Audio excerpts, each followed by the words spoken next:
and win this time? How are we going to close the deal? Who wrote that question? I like the phrasing, okay? How are we going to close, how are we going to seal the deal this time around? Look, I think that anybody who doesn't learn from an experience,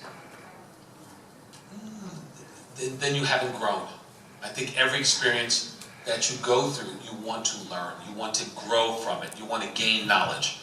Do I think I'm a better candidate today than I was in 2009? Yes, I do. I think going through the experience,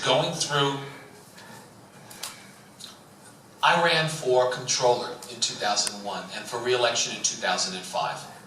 There is nothing like a mayoral race. For being under a microscope, for each and every day, every word that you say, someone writes about it, someone blogs about it, you get to see it someplace. Any mistake that you make, you get to read about it the next day, or I take that back, you get to hear about it instantly. It's on someone's blog within a half an hour. I think it is in gaining from the experience of running for mayor, realizing what it takes even a little more than I did the last time around. I also think that the one thing that I learned the last time, it's the things that we all know, but there are occasional moments that drive the point home. Perception being reality. Perception being reality. In the last race, Mike Bloomberg was able to create the perception that he couldn't be beat. Press subscribed to it. General public bought into it because they heard it again and again and again and again and again that he couldn't be beat.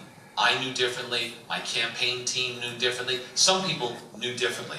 They could see that there was something going on in the street, that there was a change, that people wanted to go in a different direction. But you weren't able to convince the larger media, but you weren't, and convince the public that, you know, at least more than 50%, that it